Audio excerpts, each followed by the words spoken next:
भारत का हर बच्चा पहले सैनिक बने, इसके बाद में कलेक्टर, बीडीओ, सीओ जो बनना है, जो भी रैंक की सैनिक के ऊपर ही सारा चीज है। सैनिक में कटौती नहीं की, वहाँ कभी वीर से धरती खाली नहीं है। मारा जाता था, सैनिक मारा जाए कोई बात नहीं। कहने का 370 जो धारा हटा है वो सही है। बिल्कुल किसी के लड़के हैं, हमारे लिए कोई मानवाधिकार नहीं था, लेकिन मोदी जी जो कर रहे हैं अभी बढ़िया कर रहे हैं सेना के लिए। इंडियन आर्मी को सर अग्निवीर के तहत रखा गया, आपने भी कहाँ तक इस एक सैनिक के नाते आप कहाँ तक सही सोचते हैं कि इसी वीर सिर्फ नाम पड़ा, इसके लिए लोगों के दिमाग में आ गया कि 4 साल 5 साल हाथी में चेस्ट पेन है और ऐसे करके वो 15 करके डिस्चार्ज आ जाता है कि 4 साल में अपना जॉब करेंगे, पैसा भी लेंगे और तब तक इनका मानसिकता अगर अपने कांग्रेस के भी शासन में देखे कि सैनिक के लिए क्या बजट था, सैनिक कितना बेस्ट काम कर रहा था, और आप पीएम नरेंद्र मोदी के भी शासन को देखें, किसमें लगता है कि सैनिक बेहतर वर्क कर रहे हैं? सैनिक के लिए अभी जो भी कुछ डिफेंस मिनिस्टर जॉर्ज फर्नांडिस के टाइम से, उनके टाइम से, हाँ उनके टाइम से हम लोग, उससे पहले नहीं, उसके बाद हम लोगों को ऐसा लगा, उस समय हम आसाम में थे, हर पोस्ट पे जाके जॉर्ज फर्नांडिस साहब हम लोगों के साथ में डिफेंस मिनिस्टर थे, हम लोगों के साथ में खाना पीना भी खाए, हर पोस्ट में घूमे और उससे बदलाव शुरू हुआ है। वहाँ के डिफेंस मिनिस्टर उनके टाइम से धीरे धीरे बदलाव हुआ है और अभी कश्मीर बहुत अच्छा हो गया।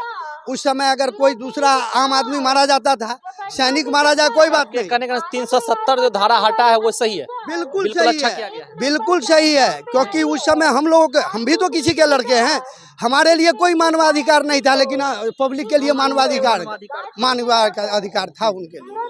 तो हम लोग तो यही कहेंगे कि मोदी जी जो कर रहे हैं अभी बढ़िया कर रहे हैं सेना के लिए।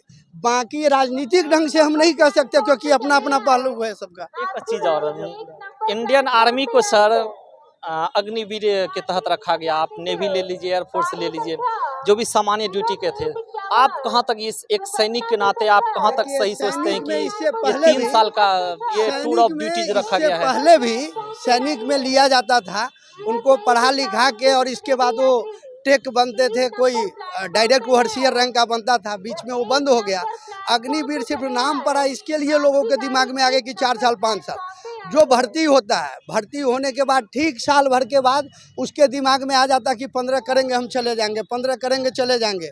उसी में कोई टांग पकड़ के लंगड़ाता रहता है कि हमारे पाँव में तकलीफ हो गया, मेरे सर में तकलीफ है, छाती में चेस्ट पेन है, और ऐसे करके वो 15 करके डिस्चार्ज आ जाता है। तो इस सबको गवर्नमेंट का तो पूरा पैसा खर्चा होता है, तो इसलिए अग्निवीर को लाया गया ताकि 4 साल में अपना जॉब करेंगे, पैसा भी लेंगे, और तब तक इनका मानसिकता अगर देशभक्त का है तो ये करेंगे, नहीं तो फिर प्राइवेट में जाएंगे। कई अग्निवीर से हमारी बात हुई सर, उसने कहा कि हम जब ड्यूटी पर जाते हैं या फिर अभी भी जैसे कश्मीर में कुछ पोस्टेड हैं, वो कहते हैं कि अभी भी हमारे मन में इस चीज़ का डर लगा हुआ तक हम 4 साल बाद क्या करेंगे, क्योंकि 4 साल के बाद 50% जितने भी अर्धसैनिक बल है, CRP, CISF, ITBP, ये सारे में इनका 50% आरक्षण हो गया और 50% को गवर्नमेंट खुद लेगी, तो फिर बेरोजगार रहा कहाँ? अगर 100 में 50 गवर्नमेंट खुद ले लेगी। सर अग्निवीर अगर होने से बहुत लड़कों को मौका मिल सकता है, बहुत ज़्यादा लड़के को मौका मिल सकता है, सैनिक प्रशिक्षण बढ़ सकता है, या कभी भी देश से मान लीजिए कि युद्ध का संग्राम बजा या फिर युद्ध होने का नौबत आया, तो जो भी अग्निवीर हैं, जो भी मान लीजिए कि 4 साल कर के आए हैं, हम उनको भी उपयोग कर सकते हैं। क्योंकि बिल्कुल उपयोग कर सकते हैं, दूसरे कंट्री में है ऐसा, और हाँ, और अपने यहाँ खास करके अगर मान लिया वही CRP को ट्रेनिंग दिया जाता है, सारे अर्धसैनिक बल और पुलिस को ट्रेनिंग दिया जाता है। आर्मी से जो भी ट्रेनिंग करके आएगा उसको दोबारा ट्रेनिंग देने की जरूरत नहीं पड़ेगी। उतना पैसा तो हमारा आपका जनता का पैसा उतना बचा, उतना पैसा तो मेरे विकास में लगेगा, मेरे देश के कल्याण में लगेगा, कहीं जनता के कल्याण में। तो चाहिए कि ऑलरेडी पहले, सबसे पहले सेना में सारा जितना भी बाहर में सर्विस है वो सारा सेना में है, एक एजुकेशन से लेके डॉक्टर तक, इंजीनियर तक। तो हम तो कहेंगे, हमारा तो ये विचार है कि भारत का हर बच्चा पहले सैनिक बने, इसके बाद में कलेक्टर, बीडीओ, सीओ जो बनना है, जो भी रैंक में जाना है। इजराइल में जैसे है कि सर की इजराइल देश के प्रत्येक नागरिक को सैनिक ट्रेनिंग करना होगा, क्या लगता है आपको ये अपने देश में होना चाहिए? अपने देश में भी होना चाहिए, क्योंकि इसके 2-3 फायदे हैं। एक तो ट्रेनिंग में बचाव होगा, बाकी अर्धसैनिक बल से लेके पुलिस तक दूसरा ये बचाव होगा कि उसमें जो भी है ईमानदारी सिखाया जाता है। अगर 5 साल में उसमें 4 साल करके आएंगे, 4 साल वो ईमानदार रहा, सिविल में आएगा तो 10 साल कम से कम उसके ईमानदारी वाला बू रहेगा दिमाग में, वो लाइन होगा, ओवरटेक नहीं करेगा कहीं। और 10 साल अगर एक आदमी 10 साल तक ईमानदार बन जाए तो बिहार या पूरा भारत कहाँ से कहाँ आगे बढ़ जाएगा। तो इसलिए हम चाहते हैं कि सेना में जो भी आदमी जाए, अगर दिल से वो नौकरी करना चाहता है तो सेना में जाए, और सिर्फ इसलिए अगर जाना चाहता है कि हम नौकरी के व्यू से जा रहे हैं और 5 साल के बाद कैटेगरी डाउन होकर पेट दर्द और करके हम 15 कैसे भी पूरा करके पेंशन पका चले हैं, तो वो उसके लिए फौज नहीं है। जब तक आत्मा से हम भी 20 साल 19 दिन सर्विस किए, प्रमोशन नहीं था, जब घर आ गए तो फिर प्रमोशन मिला, धीरे धीरे उसका बेनिफिट पैसे का मिला। मान लिया स्टार नहीं लगा, फीती नहीं लगा, लेकिन उसका हमको बेनिफिट मिल रहा है गवर्नमेंट की तरफ से। एक तो ये भी तो फायदा है ना सर कि जो पहले हम जैसे कि रिटायर होकर आते थे तो फिर उन्हें रिटायर पेंशन दिया जाता था, वो पेंशन भी बच रहा है।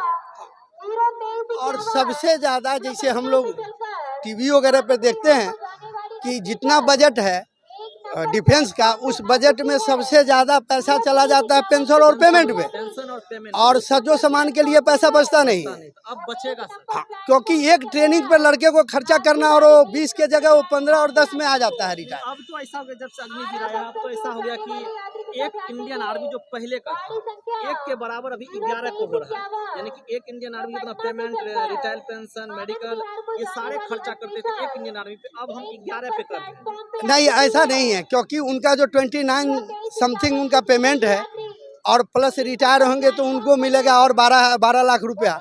और हम सारा निकाला, जैसे कि मान लीजिए कि एक रेगुलर इंडियन आर्मी है, जब से वो ट्रेनिंग किए, पेमेंट मिला उसको, फिर वो रिटायर किए, मेडिकल पे सब सारा अगर आप डाटा निकालेंगे तो एक इंडियन आर्मी पे जितना खर्च होता था, अब जो है टोटल मिला के 11 इंडियन आर्मी हम बना सकते हैं। क्योंकि अभी का पेमेंट कुछ और है, हम लोगों के टाइम में कुछ और था, इसलिए वो ज्ञान नहीं है हमें। हाँ, हम ये डाटा निकाले इसलिए हम आपको बता रहे हैं। हम तो यही कहना चाहते हैं सिर्फ अपने बिहार के नेताओं से भी और देश के भी नेताओं से कि सैनिक के ऊपर ही सारा चीज़ है, सैनिक में कटौती नहीं किया जाए, उसके रख रखाव में कोई कटौती नहीं किया जाए। ऐसा भी सुनने को मिलता है कि जब से अग्निवीर आया तब से इंडियन आर्मी के साख में कुछ कमी आई। नहीं, ऐसा कुछ नहीं, ऐसा कुछ नहीं होगा सर, ये सब लोगों का मानसिकता है। टोटल ट्रेनिंग 6 महीने का होता है। जो साख था वो साख अब नहीं बचा। नहीं, ऐसा ये कहना गलत है। वहाँ कभी कहते हैं नहीं, वहाँ कभी वीर से धरती खाली नहीं है। वहाँ अगर आगे वाला अगर डाउन हो गया फिर उसके पीछे तैयार है, वो देशभक्ति की भावना है, ऑटोमेटिक वो आगे जाता है। ऐसा नहीं है कि अग्निवीर है तो देश कमजोर हो गया। वो और जवान बनाने के लिए, ताकि जितना कम ऐसे में तो और रहेगा सर कि जवान फौज हमें मिलते रहेगा। हाँ हाँ, जो है 20 से 25 के बीच रहेगा, हर साल हमें मिलते रहेगा। और सिर्फ सेना को जवान रखने के लिए ही ये काम किया गया है। अदर कंट्री रिपोर्टिंग कर रहे थे, और उसमें कितने आदमी भर्ती होने वाले थे, कितने आदमी उसमें थे जो अंडर 22 ईयर्स के या 21 तक थे, उसमें सारे तो 24 पार थे। उनका तो कोई सर्विस का आर्मी और किसी बेल्ट के नौकरी में तो उनका एज था ही नहीं, तो वो तो ट्रेन चलाएंगे, बस चलाएंगे, और जिसको नौकरी भर्ती होना था वो नहीं हो पाया। उसके चलती वो भी तो उस केस में फंस गए, वो भी गए, वो भी पीछे रह गया, और अदर स्टेट आगे निकल गया, सबसे पहले भर्ती होके चला गया। तो पीछे तो हम रहे ना, हम बिहारी रहे ना, तो हमारे बिहार को हर समय से दबाया जाता है ना, हमारे प्रधानमंत्री का नंबर आता। कहीं ना कहीं तो कहीं बिहार की जनता में भी तो कुछ हाँ, हम लोगों में भी कमी है, क्योंकि हम लोग एक अगर कोई दिल्ली